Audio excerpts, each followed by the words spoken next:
नमस्कार। खेत खजाना में आपका स्वागत है। आज 30 जून है और दिन है गुरुवार।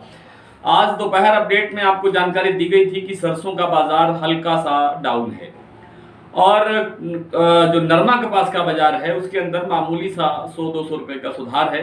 कोई बड़ा सुधार नहीं है और बड़ा सुधार होने की संभावना भी बहुत कम है। विस्तार से चर्चा शुरू करें इससे पहले आपसे निवेदन कि आप इस चैनल को सब्सक्राइब कर लीजिए। और सरसों की जो आज की स्थिति है वो थोड़ा सा बाजार 50 रुपए तक कमजोर दिखाई दिया है। हालांकि भरतपुर का बाजार सिर्फ 9 रुपए डाउन खुला है। जयपुर में भी कोई बहुत बड़ी गिरावट नहीं है, सिर्फ 25 रुपए तक का बाजार गिरा है। और दूसरे जो बाजार हैं उनमें सुमेरपुर में 50 रुपए, धौलपुर में 50 रुपए से ज़्यादा है कुछ, और इस तरह से कुछ मंडियों में थोड़ी बहुत हल्की फुल्की गिरावट दिखाई दी है। इसके पीछे जो सबसे बड़ा कारण है वो कारण है गिरावट के पीछे बरसात। आज उत्तर भारत के बड़े हिस्से में, राजस्थान में, हरियाणा में, पंजाब में, दिल्ली में, हिमाचल में, इन राज्यों में आज प्री मानसून कहें या मानसून कहें, एक अच्छी बरसात की जो है दर्ज हुई है और सभी जगह पर लगभग सभी जगह ठीक ठाक बरसात हुई है। तो उस कारण से जैसे भरतपुर में और खैरथल मंडी में आज सुबह 5 बजे से बरसात जारी थी, तो दोपहर तक तो बरसात ही नहीं रुक पाई, तो कारोबार नहीं हुए। इस तरह और भी बहुत सारी मंडियां हैं जहां पर कारोबार में बाधा आई, रुकावट आई, कारोबार कम हुआ या नहीं हुआ। इस कारण से आज अधिकतर मंडियों के भाव भी नहीं मिल पाए। कुछ राजस्थान में 2 दिन से इंटरनेट बंद है, वजह आप जानते हैं, और उस कारण से भी संपर्क जो है वो कुछ बाधित हो रहा है राजस्थान की मंडियों से हमारा। तो इन सब कारणों से बाजार थोड़ा सा हल्का सा डाउन दिखाई दे रहा है। लेकिन ये निश्चित है कि अब मानसून स्टार्ट हो गया है और अब धीरे धीरे सरसों के तेल की मांग निकलेगी और सरसों के बाजार में सुधार होगा, निश्चित रूप से होगा।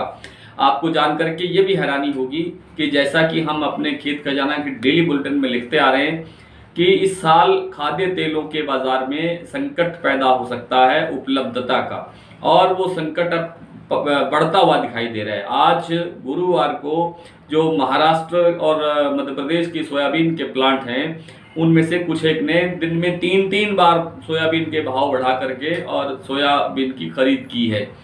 सोयाबीन की जो बिजाई हो रही है नई आगे, उसको उससे मानसून से वो प्रभावित है। मानसून वहाँ प्रॉपर नहीं पहुँचा है और बिजाई जो है वो बहुत कम स्तर पर हुई है, खास तौर पे महाराष्ट्र में और मध्य प्रदेश में, जहाँ की ये प्रमुख फसल है। और राजस्थान में थोड़ा एरिया बढ़ा है सोयाबीन का, और कर्नाटक में थोड़ा बढ़ा है।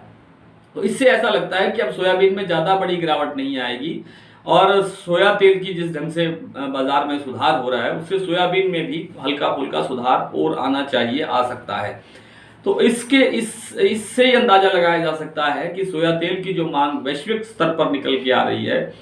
और इंडोनेशिया ने आज कहा कि पाम तेल का जो प्रयोग वो बायो डीजल बनाने में करते हैं, जैविक ईंधन बनाने में करते हैं, उसमें उसकी जो सम्मिश्रण की मात्रा है उसको 35% तक वो बढ़ा सकते हैं। पहले वो 30% तक प्रयोग कर रहे हैं, तो 35% बढ़ने से इंडोनेशिया के पाम तेल की खपत बढ़ेगी और उपलब्धता पर संकट पैदा होगा।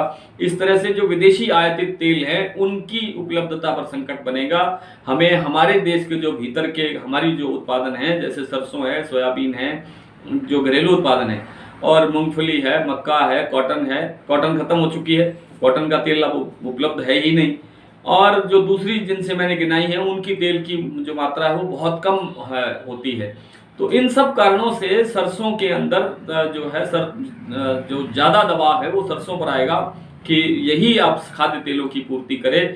तो इसलिए सरसों के बाजार में कमजोरी, मंदी, डाउन, इन शब्दों को भूल जाना चाहिए और अब आगे तेजी की तरफ चलना चाहिए।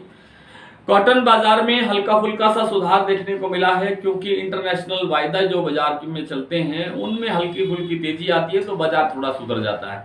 और कोई कारण नहीं है कॉटन के अंदर भाव बढ़ने का, और न ही तो कोई बड़ी मांग निकल रही है, न ही कोई दूसरा कारण बन रहा है। हाँ, कॉटन की बिजाई जो है वो थोड़ी ठीक ठाक हो रही है इस बार, पहले से कुछ ज़्यादा हो सकती है। अभी तक नहीं हो पाई है ज़्यादा, लेकिन पिछले साल के बराबर सा मामला चल रहा है। हो सकता है कि आने वाले दिनों में कुछ और सुधार दिखाई दे।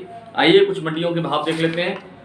आज भरतपुर का बाजार खुला है 6606 रुपये, कल से 9 रुपये कम है। जयपुर 7100 रुपये, दिल्ली 6800 रुपये, एलनाबाद 6609 रुपये, आदमपुर 6515 रुपये, सुमेरपुर 6900 रुपये, कानपुर 6600 रुपये, कोलकाता 6900 रुपये, बठिंडा 6750 रुपये, धौलपुर 6450 रुपये और सलोनी ने आज 7500 रुपये के स्टेबल कारोबार पर सरसों खरीद की है, 7500 रुपये। और एलनाबाद में आज नरमा बिका है 10,000 रुपये, सिरसा में 11,000 रुपये और आदमपुर मंडी में नरमा बिका है 10,500 रुपये। कल आपसे फिर इसी तरह से मुलाकात होगी और तब तक के लिए आप हमें इजाज़त दें। नमस्कार।